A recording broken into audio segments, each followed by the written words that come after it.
Hello friends, स्वागत है आपका आपके अपने यूट्यूब चैनल बीजी टीचर में। तो स्टूडेंट्स, हमारा कक्षा 10 का जो प्रश्नावली 3.6 का टॉपिक चल रहा था, उसमें आज हम सीखने वाले हैं कि समीकरण के युग्मों को रेखिक समीकरण के युग्म में बदल करके हल कैसे किया जाता है। बहुत ही इम्पोर्टेंट टॉपिक है और इस तरीके का प्रश्न आप लोगों से एग्ज़ाम में पूछा जाता है। तो ये कुछ अलग तरीके के प्रश्न हैं।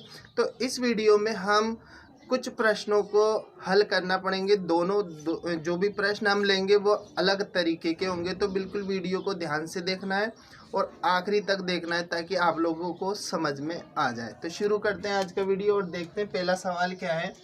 तो जो सवाल है हमारा सवाल है, समीकरण के युग्मों को रेखिक समीकरण के युग्म में बदलकर हल करें। तो देखो, यहाँ पर जो हमें समीकरण दे रखा है वो बिल्कुल अलग तरीके का समीकरण है। इस समीकरण को आप लोगों को पहचान करनी है सबसे पहले तो। और पहचान के लिए यहाँ पर क्या है कि यहाँ पर जो x जो चर है, x और y जो चर दिए हुए हैं आपको, x और y, वो ऊपर नहीं आकर कहाँ आ रहे, नीचे आ रहे हैं। तो सबसे पहले तो इसको आप लोगों को हटाना है, यहाँ से नीचे चर नहीं आने चाहिए।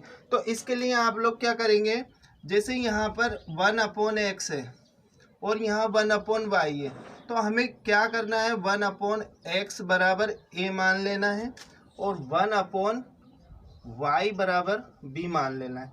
ये काम आप कब करेंगे, जब दोनों ही जो आपके दो समीकरण दिए हुए हैं, एक ये और एक ये, दोनों में ही 1/x आ रहा हो, तब आप लोगों को इस तरीके से मानना है। इसको मानने के बाद आप लोग क्या करेंगे, इसको यहाँ समीकरण में रख देंगे। तो ये हमारे पास हो जाएगा a/2 प्लस b/3 = 2। इस तरीके से आप लोगों का समीकरण बन जाएगा। 1/x की जगह हमने a लिख दिया, 1/y की जगह हमने b लिख दिया। अब यहाँ पर भी ऐसा ही करेंगे और क्या करेंगे, ये हो गया हमारे पास 1/x बराबर हम a रख रहे हैं, तो 1/a/3 प्लस 1/y बराबर b, तो ये b हो गया।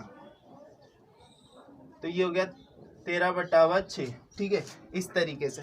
अब यहाँ पर हमें ये देखना है कि ये जो नीचे आप लोगों को हर में संख्या दिख रही है, इसको हमें हटाना है। तो इसको हटाने के लिए बहुत ही आसान तरीका मैं इस्तेमाल करता हूँ, जो आप लोगों को बताऊँगा। और वो क्या है कि आप लोगों को यहाँ पर 2 और 3 दिख रहे हैं, तो आप लोगों को क्या करना है, 2 और 3 की टेबल में से आप लोगों को ऐसा नंबर सेलेक्ट करना है जो सबसे पहले 2 और 3 की टेबल में आता है, यानी कि वो उसका एलसीएम होगा, लघुत्तम समापवर्तक होगा। उससे हमें इसको काटना है। तो अब यहाँ पर हम क्या करेंगे, जैसे 2 और 3 की टेबल में सबसे पहले जो कॉमन नंबर आता है तो वो आता है 6। तो हम 2 की टेबल बोले और 3 की टेबल बोले, तो दोनों में जो सबसे पहले कॉमन नंबर आएगा वो आएगा 6। तो 6 से इस पूरे समीकरण को मल्टीप्लाई करना है।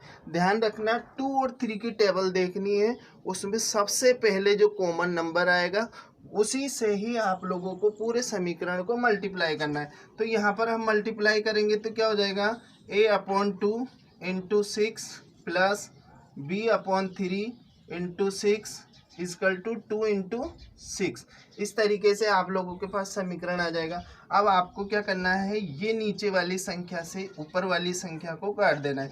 देखिए, जैसे 2 से 6, 2 से कितनी बार कट जाएगा, 3 बार, और 3 से 6 कट जाएगा 2 बार। तो अब हमारे पास जो समीकरण आया है वो क्या आ गया, 3a प्लस 2b = 12। इसको अब हम नाम देंगे 1।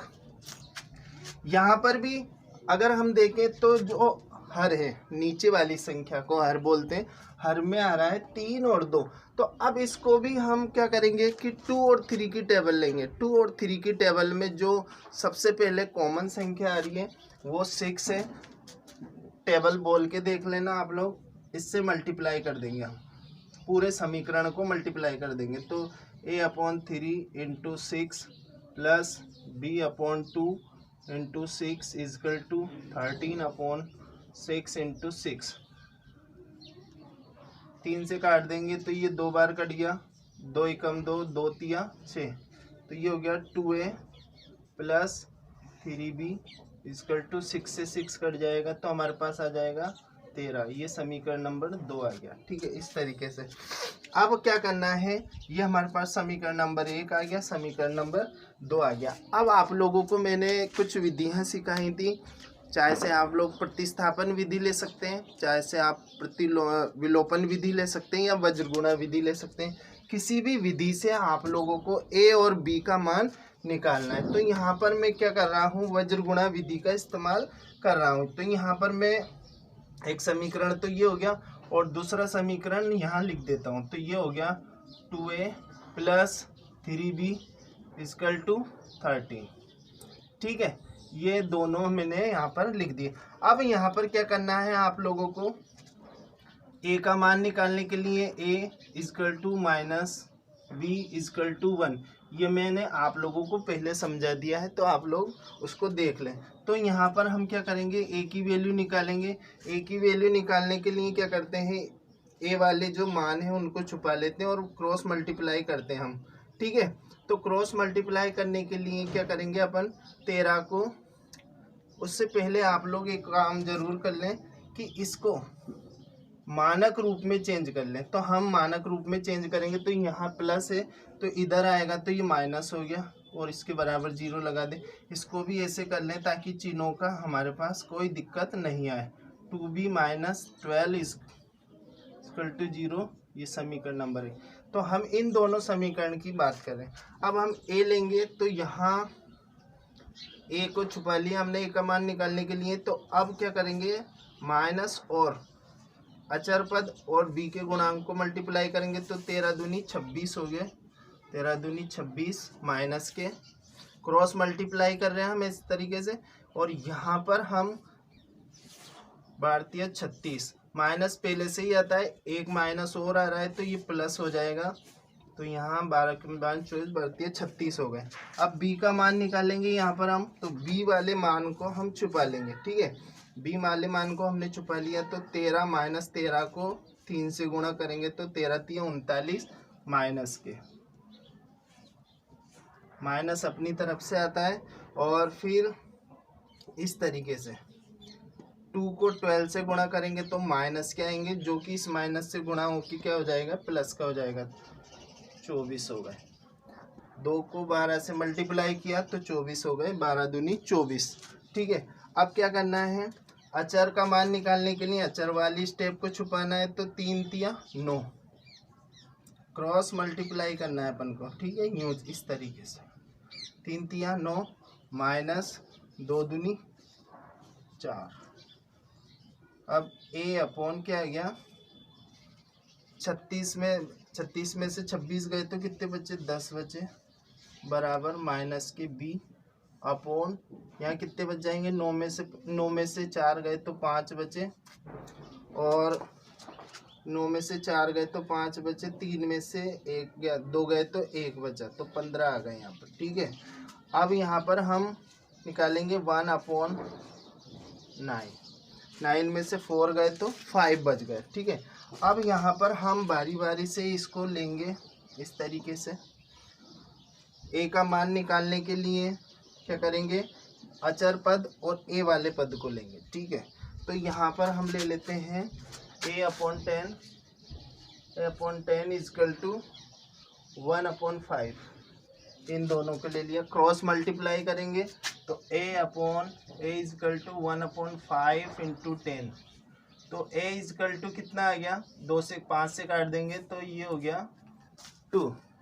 तो a की वैल्यू यहाँ पर हमारे पास आ गई 2। अब हम लेंगे इसको।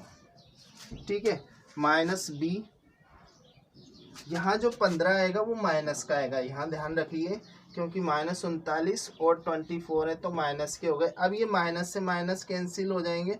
ठीक है, तो इस तरीके से इसको काट दें, माइनस के चिन्ह खत्म हो गए। अब यहाँ पर हम b का मान निकाल रहे हैं, तो b और अचर पद को लेंगे, तो ये हो गया b/15 इजकल टू 1/5, तो b का मान कितना आ गया 1/5 इंटू 15, तो 5 से क्रॉस कर देंगे, 5 1 = 5 और 5 3 = 15, तो b इक्वल टू कितना आ गया 3। तो हमारे पास a और b की वैल्यू आ चुकी है, a की वैल्यू हो गई 2 और b की वैल्यू हो गई 3। अब हमें क्या करना है, a और b की वैल्यू को यहाँ रखना है, इसको हम नाम दे देते हैं, नाम देने की ज़रूरत नहीं है, हम इस मान में रखेंगे a और b की वैल्यू, तो हमें x की वैल्यू निकल जाएगी।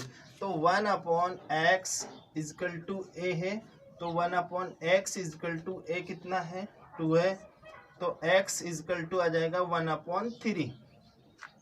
इसी प्रकार b की निकालनी है, तो y की निकालने के लिए 1/y = b, तो 1/y = b बराबर कितना आया 3, तो ये 3, तो y = कितना आ गया 1/3।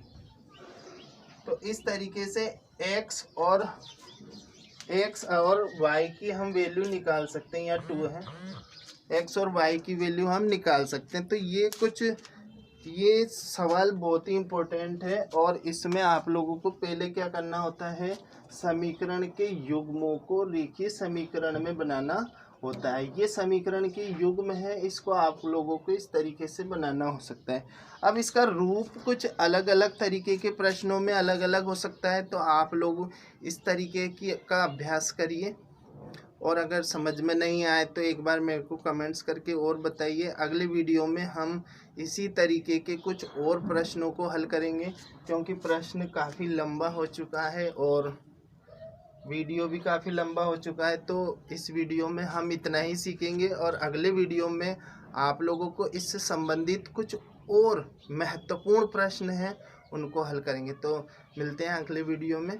और अगर आप लोगों ने वीडियो को ध्यान से देखा है तो ये प्रश्न आप लोगों के ज़रूर समझ में आएगा। अगर चैनल पर नए हैं तो चैनल को सब्सक्राइब कर दीजिए, साथ में बेल आइकन को प्रेस ज़रूर कर देना, ताकि इस तरीके का वीडियो आप लोगों तक पहुंच जाए। मिलते हैं अगले वीडियो में, तब तक के लिए जय हिंद, जय भारत।